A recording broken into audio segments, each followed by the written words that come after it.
Welcome to Midlife Women Entrepreneurs, where you'll find real stories, practical strategies, and the mindset shifts you need for entrepreneurship.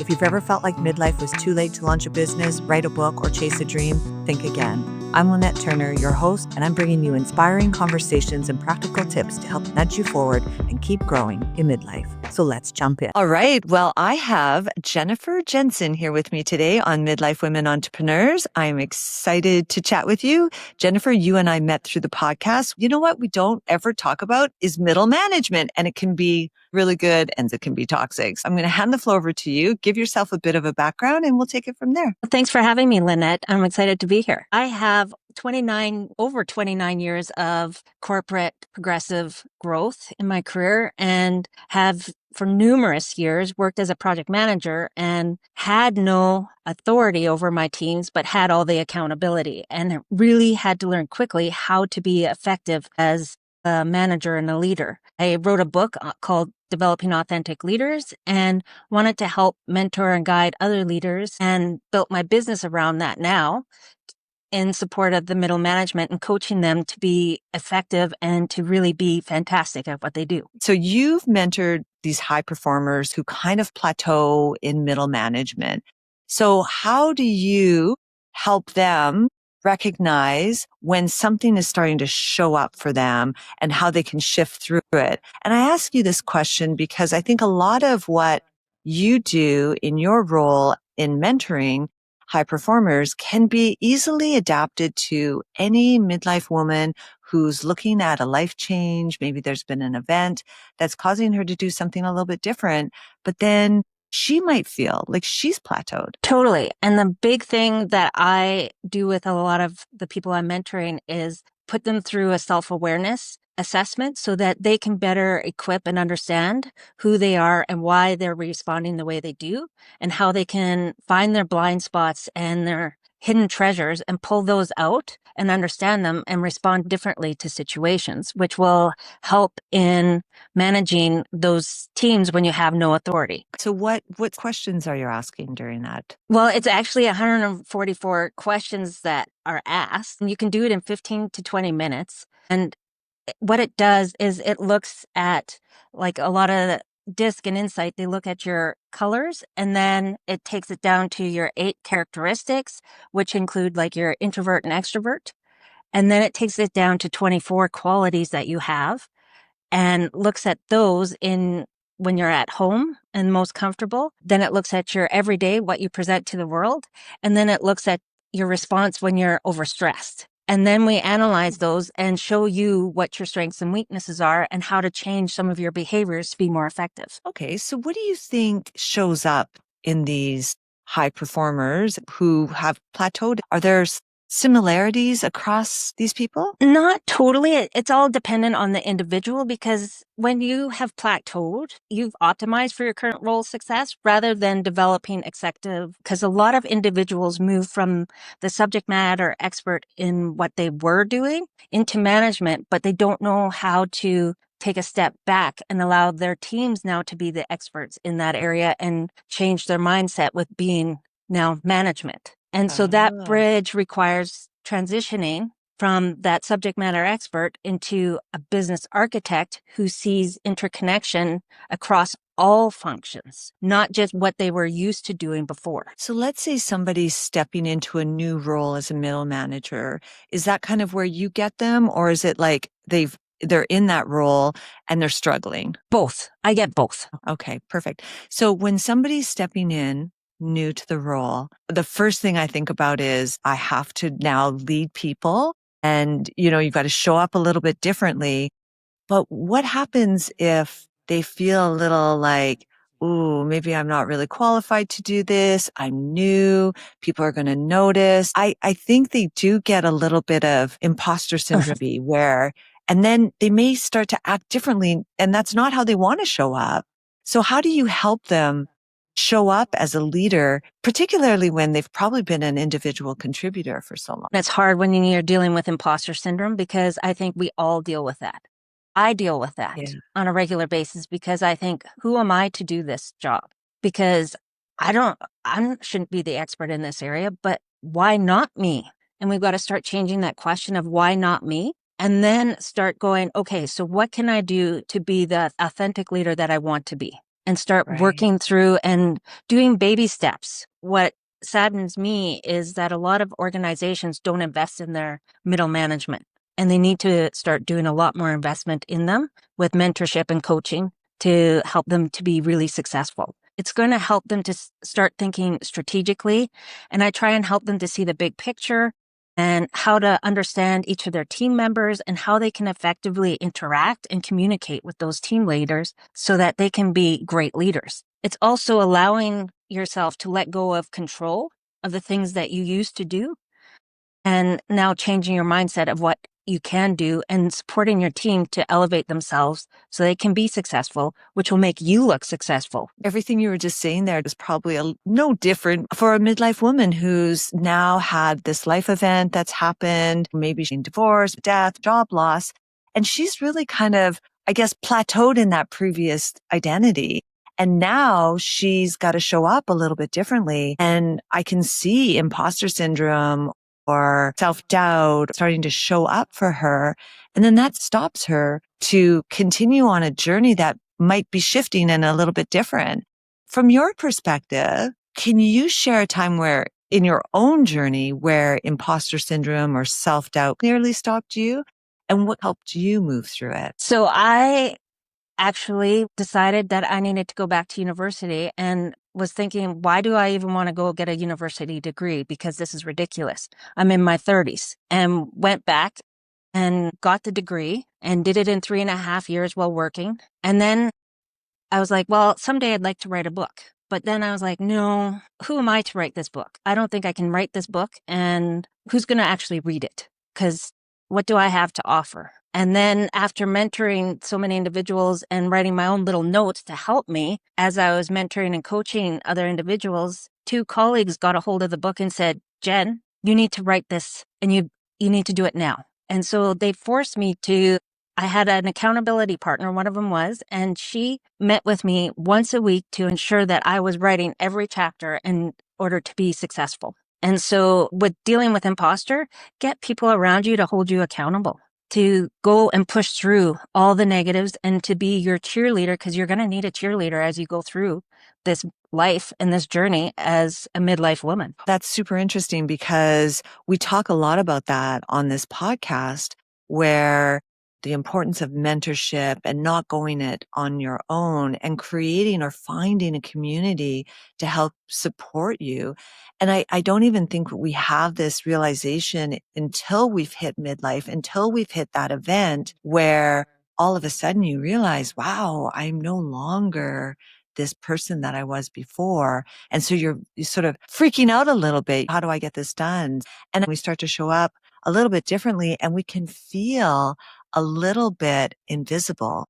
In your book, you talk a lot about the shift from invisible to executive. And so what in your mind are some subtle ways that a woman can intentionally keep themselves invisible in their workplace or in their own business? And then what could they do to shift out of that? I think a lot of women, we tend to think that we can't be tactical. And so why bother putting ourselves out there? We can't, be a really powerful leader in an all boys club that happens in a lot of industries. And so we start to minimize who we are and reduce our capabilities because we just don't think we can meet the standards that are set by all those above us. But I think we as women, like you mentioned before, need to surround ourselves with a community that's going to cheer us on and hold us accountable and point out to us what our strengths and weaknesses are and help us to be effective at what we're doing and to be able to stay true to our authentic selves at the same time. You can't do it alone. You need the coach, the advisors, you need the accountability partners. It's a whole community and your friends who are going to support you through it. Exactly. And that's interesting because on our pre-call, you talked about playing small leadership. And that can even show up in highly functioning people as well.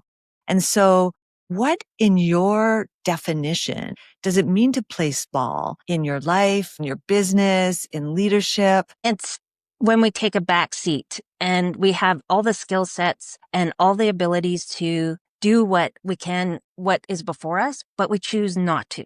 And we choose just to keep it small because we don't think we have those capabilities.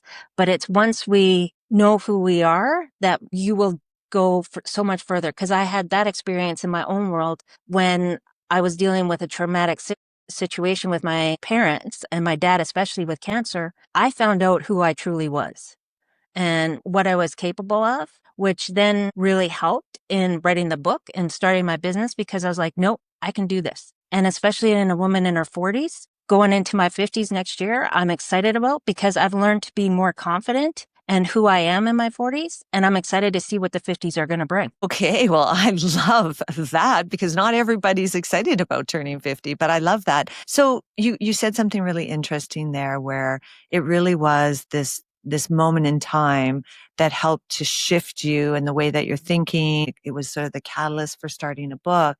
And that's one thing I feel like shows up a lot on this podcast is that it was that one thing that made you had to solve a problem for yourself and then it became this business. When did you recognize that you're like, okay, I'm really going through it at this moment, but boy, this could be a real jumping point for me to do something different and show up a little bit differently in the world? I would say it was about 2 years ago. And that's when I was just about finished with the book and I was still dealing with the cancer with my dad, but I was learning who I was. And I was like, nope, we're going to go for it because if I'm going to fail, I'm going to fail early. But what if I'm successful? And what if this is truly what I'm meant to be? And I have found so much passion and joy for what I'm doing now than ever before. And part of even that healing journey was you writing and then your subconscious mind brought forward these other ideas. So you just kind of started. And that's something that I think a lot of us don't do is just get started. You know, we wait, we procrastinate. Okay, I've got to get enough content or something like that to actually be able to create the book. But there's no timelines, right? Just go and fly and soar and try it. What's the worst that could happen? Exactly. Fail forward. You could Yeah. fail, but you could fail forward, you know? So on our pre-call, you also mentioned that there's some companies that are now defining leadership traits that sort of lean more towards the feminine. And that's been a real sort of topic for me in this 2025 is that shift, the desire to shift from this masculine energy to more feminine energy. And it's not one or the other. It's just finding balance in both. So what do you think sort of the top few traits are for being more feminine, leaning more into the feminine, defining leadership, becoming this more feminine influencer or leader? And why are they becoming so essential? So there's about 10 top competencies that organizations are now saying they need. And those are teamwork, customer focused, respect, integrity, passion, innovation, celebrate success, accountability, diversity, and leadership. Well, what do those qualities lean towards? They lean more towards the woman's leader. Like we still equally need men because they're finding through studies that even 30% of women leaders make the company more profitable. And if you get it to 50%, it's way more profitable and the innovation is outstanding in these organizations. And so the women are much more effective in the teamwork and the customer focus. They have the empathy that a lot of people and teams are looking for because we're dealing with so much diversity with gender diversity, generational diversity, neurodiversity. And then we have technology changing. And so you have to deal with change on a regular basis. And the hybrid model of people working remote and at the work site. And those are all changes. And it tends to be that women are much more able to deal with that versus men. But men are fantastic in high stress situations versus women. Exactly. So, okay, so let me ask you this. If me, spent my last 20, 25 years being in my masculine energy, I mean, I was a single mom, I was raising them full time, financially, everything. And I was working and I was trying to climb the corporate ladder at that time. Things shifted. I became a consultant, but I still had to pay the mortgage, keep the food on the table. And so I literally was all about got to get this done. So what would you say to me as a woman who wanted to reclaim those traits that you talked about after spending decades in my masculine zone energy? Well, for me, I've spent a lot of time in the masculine zone energy too, especially within the energy sector. And so that's where you've got to figure out your strengths and weaknesses and tap into those to support you. And if you want to be more empathetic, then start working on those skills to be that empathetic individual. Because I think it comes naturally to women, honestly. And it's much more difficult for men to be that empathetic self. Yeah. But it builds huge trust and it improves communication. You're going to increase job satisfaction, not only for yourself, but for your team. I like that. And I think that you then become a little bit more approachable. And I think you just generally feel better because you're getting more balance. Sometimes I think about work-life balance and I think, what does that even really mean? You know, like, I guess when it first came out, maybe it was like, okay, you only spend so much time doing this and so much time doing that. But I think, do you think it's evolving, that the term work-life balance, to become more of what you just described? I think it's slowly starting to change that way, but I think it's also in our own mindsets that we have to change it. We've been told that you have to put in 40 hours a week, no matter what.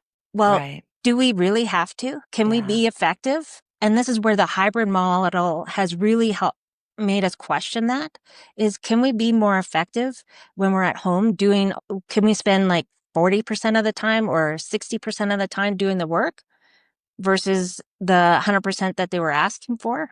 And some individuals, yes, they can. But we have to understand each individual and analyze it accordingly. But I think the work-life balance is starting to change. I know it is for me in my mindset. And I'm now being purposeful on when I'm working and when I'm not. Right. Okay, so on that topic, burnout. Let's talk about burnout and work-life integration balance. When do you know that you're burning out? How can you, and people that you're coaching? So some of it is attitude, like, are they cranky? You can see it in their eyes. They're exhausted. They're frazzled. They don't have it all together when they normally do. There's a lot of behavioral changes that happen. You can also tell when they haven't been sleeping. I've witnessed many individuals who haven't slept and they wake up and come into the office and they can hardly put a sentence together. And it's an area that I think it's a crisis that organizations aren't dealing with, that should be dealing with it, because they want everybody to do more with less. We can't do that. We can't maintain that level. That's not human. Do you have any no fluff ways, I guess, for somebody who is really looking to lead her own life without sacrificing her health or getting burnt out? I think you got to understand what your priorities are and what is important to you and start setting those boundaries. And I think organizations need to start looking at tips on being productive and happier with a hybrid workplace model with their people, and then figure out tips and how to do it effectively with process to ensure that their teams are getting supported. And as an individual, if you can do hybrid, try and do hybrid to support yourself and set those boundaries. But there's some companies, like you've said, that are going back to 5 days a week and you've got to be in the office because they think bums in seats are going to be productive when it isn't. You've led many teams without that formalized authority, like you are the boss or the manager or whatever. So what makes influence such a critical leadership skill, especially for women entrepreneurs and solopreneurs? And I'm asking that question because sometimes we think that we are, we need to influence without having, let's say you go to your Instagram profile and there's 40,000, 50,000, friends. So what can you recommend to women entrepreneurs and solopreneurs for increasing their influence without really having that authority yet? So big thing is you need to understand what motivates each of your stakeholders and aligning their interests with the desired outcomes. So that's going to be a big one to get the influence that you need, as well as mastering the art of making others feel heard and valued while guiding them toward your optimal decisions that need to be made. And I think it's also building networks of reciprocal value rather than transactional relationships. So it's a back and forth, give and take. Don't think it's just do it once and then that's fine. You got to have give and take both ways. And you've got to develop the ability to change minds through logic, emotion, and social proof rather than just position power. Exactly. So I want to go back to a couple of things you said earlier where you talked about boundaries. What is your definition of setting boundaries? So for me, because with dealing with my dad's cancer, I had to figure out who I was and why I was responding the way I was again. And there were certain things or actions that others were doing that were triggering me. And so I had to start to put my foot down and go, okay, this is actually your issue. This isn't my issue. And putting that line, still loving them, but sometimes separating myself so that I can be what I need to be. And it created a lot distress at first because there were boundaries. And this is the line that we are going to have in this relationship in order to continue on. And in most of the cases, it turned out very positive. We're now respectful of each other. And it's just sometimes being able to say, no, I can't do that right now because of what's going on over here, or I just need a break, and making sure that I had time for myself in order to do that and not always folding or running to the demands that everybody else had that they thought I should do right now. And Oh, yeah, I love that. yeah, so it's something that I hadn't figured out until I was in my 40s. Right. And I stopped being that people pleaser because I was like, nope, I have to take care of me at the same time. And it's disrespectful to them if I don't take care of myself. Yeah, I mean, you think about giving from empty cup, like, yeah, I was running on empty for a long time. And that's a really good explanation. I love how you explain setting boundaries because it's really what you're saying is just prioritizing yourself first, which is not often what we do. We always think, oh, I want to help people, especially if you have that desire to help people, you put them first, but then it's so easy to lose yourself in it. And then the worst part is those people that you've put first keep coming back and they have those expectations that you will just drop everything. Yeah, it's not, yeah, I mean, it's not saying no to everything, No. but it is just prioritization. Exactly. It's a simple thing. And you may feel guilty. What would you recommend for somebody who does feel a little bit guilty about doing that? That's when you have to start to talk to yourself and say, no, this is setting it up for success for a future. And because I had to deal with that, especially with my dad. At what point do I stop going over there every day when things had calmed down? And because my cup was completely dry. And so that's where you have to let go of that and go, no, I was a good daughter. I did everything I was supposed to do,